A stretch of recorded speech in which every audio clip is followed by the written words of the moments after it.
If you've been on social media in the past few days, you might have seen this post accusing Kuro Games of using AI generative imaging to create the art for Mornye. Now, I didn't really want to make a video about this because I don't really like to cover drama stuff on this channel, but it has since made its way onto JP radars, so I thought it'd be interesting to just take a look at what they're saying. But before I do that, I really do need to put this whole thing to rest, because no, Kuro Games is not using generative AI for their images in their promotional artwork. So in this video, I want to quickly go through the original claim, debunk it completely, and show you what the JP side are saying about this whole entire thing. So with that being said, let's get right into the video. So this is the post accusing Kuro Games of using generative AI. I'll just read it what it says here.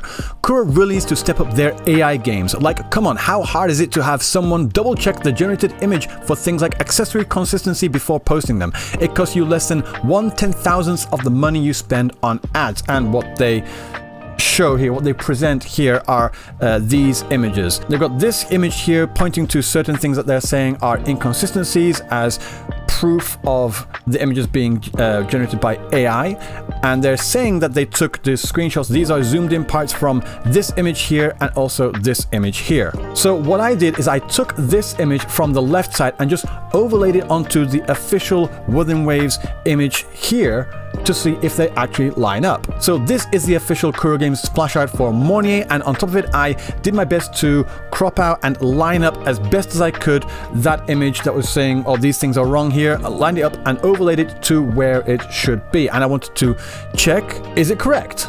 So this is with the image that I took from here and just cut it out and pasted it on here. You can see it's exactly the same. And I lined it up according to the line from the shoulder, and also as best as I could for the badge as well. I could just do a very quick glimpse just to turn this layer on and off to see, is it correct? And there's a bit of difference here. You could say that that's possibly just due to maybe I got the lineup just a bit incorrect, or maybe the zoom is a bit incorrect. But no, if you actually look a bit closer, it's a bit more than that. Let me just zoom in a little bit closer here. So this is the official image. Focus on this wisp of hair right near the jawline. You can see that there's a significant distinct gap between the wisp of hair and the jaw itself. But not only that, in the official one, you can only see you want to maybe say 2.5 of the buttons here, whereas in the other one, you can see a full 4. Continue on the official, you can see 3 distinct lines, where in this one, you can see 2, maybe 2.5. Then again, down here with the bottom wisp of hair, you can see it's very, very close. This is the official artwork here. This is very, very close to this U-shaped here, whereas if I turn the generative AI image up here, it's a very significant distance. So unless they're using another version of the splash art that I am not aware of, that they've taken from another website that actually has this, first of all, I would love to see that. But from what I can tell, this image is not the official image that was released by Kuro Games. It seems that this is actually created by generative AI, and they've made it to look as close to the original image as possible with minute differences to make this claim that they're making. So when they're pointing out all these differences, like this is wrong, this is wrong, this is wrong, well, of course it is, because the image you're using is not the official artwork. And even if it was the official artwork and there are minute differences between this art and that art, that's still not indicative of them using generative AI at all. Because if you notice here, and they've conveniently cut this part out, there's actually a little bit right on the bottom here saying that this is a work in progress subject to change. This is the official post here, and as you can see in the bottom right corner, it says image for illustration purposes only. Actual depiction may vary in game. So even though I've already established that the image that they're pointing to as being proof of AI being used, is like, that's obviously not correct at all. Even if it was true, having subtle, like slight differences in design is still something that is perfectly fine and not really proof of AI being used at all. Because even then, I can still remember with just Chisa, for example, when Chisa's first design was shown, there's a slight difference in that design compared to the design that we eventually got in the official 2.7 release, mainly to do with her weapon. But again, that's not indicative of them using AI at all. So I think it's fairly obvious at this point that this post is completely fake. It's fake news, it's misinformation just meant to attack Wuthering Waves for something that isn't even a thing. But then there's this post here from GameSpark, which is a pretty big online gaming news platform in Japan. The account here on Twitter has roughly 170,000 followers, so it's not a small rinky-dink thing by any stretch of the imagination. And they put out this post yesterday at 9 p.m, which currently has 7,000 likes in it with 1,200 bookmarks. And it's going through this whole thing as well. And I thought it'd be interesting to look at what they're saying about it and also what the JP community is saying about this whole fabrication as well. So this is the original article here. I'm just going to do a quick translation to English here for you guys to follow along. The translation up here is a bit choppy, but I'm just going to read this bottom part because that's actually a bit closer. An overseas user has used AI to recreate the official art for a new character in Wuthering Waves. The user has posted a critical post that makes it appear as if the official creators used AI, and it has become an hot topic. Like I said, the original post, not the official artwork. In Kuro Games' open world RPG, Wuthering Waves, an overseas user recreated the official art of a new character using AI. Then he submitted it, he posted it to an AI judgment and posted it as a critical post, like making it appear as if the official team had used AI. This post has spread throughout the Japanese community as well, sparking a wave of shock. I have seen a few posts about that. I'm going to link to those in a minute. The overseas user ran an illustration of the new character Mornye released on November 28th through an AI-based assessment site and posted the image, which was diagnosed as 89% likely to be AI on X, formerly known as Twitter. He also added the comment, "Oh dear, this is not a good situation for games." They're actually referring to a quote retweet to the post I just showed here by a user called Lycurgus Solonson R34. Oh boy, this isn't looking good for Kuro with 89% on here. And again, it wouldn't look good because that post is generated by AI, but the official post isn't, and we can prove that as well later on. However, upon closer inspection of the Mornye illustration judged by AI, several differences were found, as I just earlier showed, from the official art.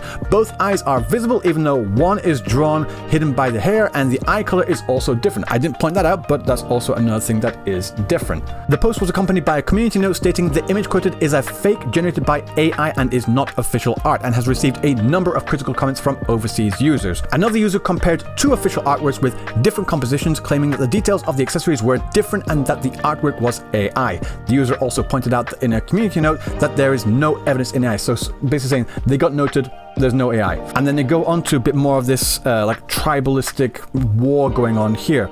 Meanwhile, this incident has spread to the Japanese community, with many expressing their displeasure at the despicable act, saying things like, "That's too scary." Like people doing this stuff, like generating AI images in order to attack another game, is a scary thing to see.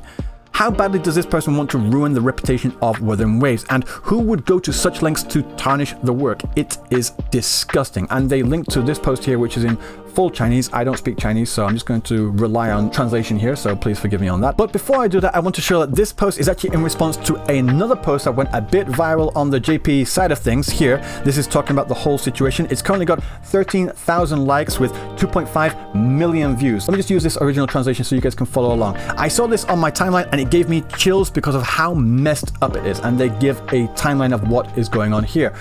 They regenerated Mornye's intro image, the splash art, with AI and intentionally create AI-specific detail errors. And then they post that image claiming that Kuro is using AI. Then they get called out for it being an afterthought due to garbled text and not matching the official image. So they're just like laying out what has happened, and then they top it off with saying, "What the hell is this?" Because this kind of thing is not very common in Japan, like at all. So down to this post here, which is in full Chinese. Again, I don't speak Chinese, so please forgive me on this one. I'm going to read through what they say. "This is the so-called gacha game community war that might not be obvious in Japan, but in Chinese or English-speaking communities, this war has already reached a fever pitch. I come across smears or put-downs about Wuthering Waves almost every day." There's actually an account saying days that Wua didn't catch strays, which I think is pretty funny. "Mere criticism would be one thing, but there's quite a lot that's just as outrageous as this incident. I don't know if the Japanese community will get into this kind of absurd nonsense, but in any case, please be extra careful, everyone in the Wuthering Waves Japanese community." And then they further link down in this response here. They show that they ran the official artwork through another AI generative image detection software, and the official artwork, the actual official artwork, came up with 0%.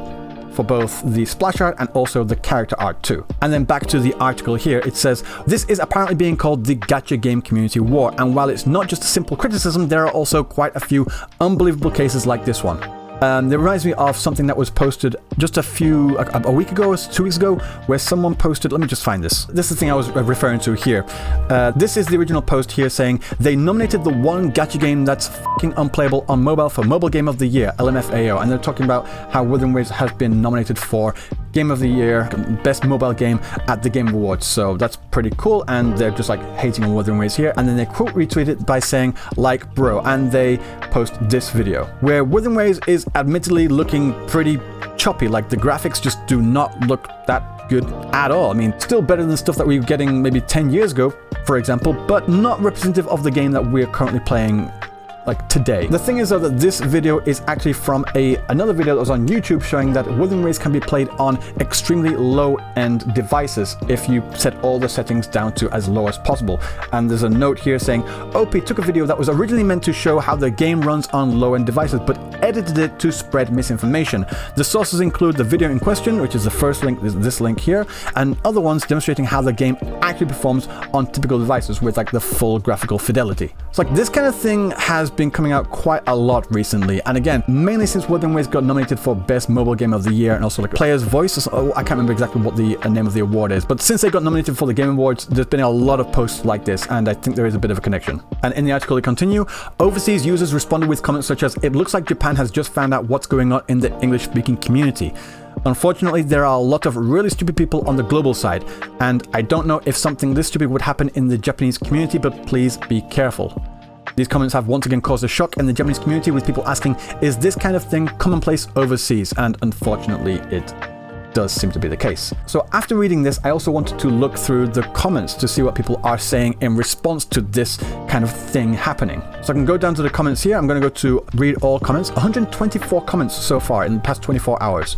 I'm going to sort by with most likes, 84, 68, 58. So again, I'm going to do this right-click translation just for you guys to follow along. I'll fix any mistranslations that I can come across. Most upvoted one here is, apparently they are Chinese Genshin users, the ones that are doing this, spreading this misinformation. Their level of civility is so terrible, it's unbearable. Second one here. When I look at the tweets of the person who spread the word or spread this post, this misinformation, I feel that they are constantly complaining about Wuthering Waves and have an extraordinary sense of malice. I wondered who these people were doing this, as I'd never heard of anyone this vicious, so I looked into it, and sure enough, it was the same people in the area, which made me laugh. Same people that were in the same kind of space. These kinds of people who make one-sided negative campaigns when the person they hit hits them back, ignore the fact that they hit them first and say, see, the other person did the same thing. It's basically the same as a scam artist, but it's a crime. So what they're saying here is that when people are attacking the others, but then they get hit back, they're saying, well, we're both the same now, despite the fact that they were the ones that initially started attacking. This kind of interference by Hoyoverse game users to other companies has been repeated many times in the past, but it wasn't well known in Japan, so I'm glad that they covered that in the article. Isn't this an act of business interference that could result in compensation being awarded if the lawsuit were filed? So they're saying here, taking it to court. Like, criticism is one thing, but this kind of misinformation is something completely different. And again, I don't know if that would work for Chinese companies, but in Japan, their laws are a lot more stricter when it comes to this kind of IP, the intellectual property stuff. The overseas gacha community is so low class. Aside from using AI to fabricate things, they also do things like deliberately using screenshots of the game screen set to the lowest resolution to manipulate the impression that mobile graphics are bad, which is really insidious. Again, that's referring to the video I just showed earlier as well. This is easy to see because the number of posts like this has increased since the game was nominated for the TGA mobile category. Again, something I've also noticed. And there were a lot of other comments and posts saying something along the same lines, where this one here is saying, it's so gloomy that even grass can't grow. And this is just this referral to grass here. Grass is also like slang for saying LOL. So when you're saying even grass can't grow, it's like saying, oh, this is something that's just so bad you can't even really laugh about it. I think it's about time for companies to take legal action against malicious users. It's a bad move to ignore the behavior that not only damages the IP but also fans, because this kind of stuff does also make a bad impression to those that might be interested in Wuthering Waves but might not check it out because they've heard, oh, Kuro Games is using AI for their characters, so I'm not really interested because there's a lot of like negative sentiment against AI, like generative AI images and characters, etc. for decent reasons. So I completely understand that, but like spreading the information, this misinformation, saying that Kuro is using generative AI, that's just not really cool. So with that being said, let's take a look at what people are saying on the official Twitter post, the GameSpark Twitter post here. That's way too malicious. Yeah, AI turned out to be too soon for humanity after all. It was a product that should only be used once everyone can uphold morals. And then they got some responses here which I thought were pretty funny. We're saying, basically you mean that that day will never come, right? Yeah, basically right. That's how it is. Because if people are using AI to like create fake news and spread malicious misinformation, this is going to be really, really detrimental to the entire discourse, like public discourse about anything going forward. I'm just going to skip any replies here that are in English. I'm an idiot, so I don't really get it. Basically, the user who pulled the prank is completely in the wrong and the official side is totally innocent, right? And everyone's saying, yep, that's right, exactly. What's important here is that someone who wants to attack certain content is being criticized for conducting an attack that makes it look like they're using notorious generative AI. Using generative AI itself is already clearly being treated as dishonorable no matter what the generative AI users say. This is a quote retweet here saying, it was done by SteamBunX, a die-hard Hoyoverse fanatic. He's not a mere prankster, he's a believer who also posts Genshin videos. I don't know if that's actually SteamBunX, and I don't really care. He was also the person who tried to spread misinformation when Wuthering Waves was initially released. Hoyoverse users' harassment towards other games has become a social issue on that level, and especially against Wuthering Waves. It has been ongoing since release. And there's just a lot of other posts like this saying that this is really unbelievable that Hoyoverse players are doing this, because there is obviously a bit of a battle on the JP side between Hoyoverse fans and Wuthering Waves fans as well. It's just not to the degree as it is in EN or CN. So with them seeing this kind of thing going on at the moment, they're just in a state of shock. They just cannot believe it. So yeah, like I said, I didn't want to make a video covering this because again, it goes into like more drama territory and I don't really want to do that, but it's made its way over to Japan, and Japan is very shocked that this level of discourse is happening. And most of them are just looking at EN and CN and thinking, what the hell are you guys doing? So yeah, Kuro Games is not using generative AI for their images. This post here is complete fake news, and Japan is looking at what's going on and shaking their head in shame, really. And that's really all I have to say about this whole thing. If you like this video, don't forget to like, comment, and subscribe, and I will see you in the next one. Peace.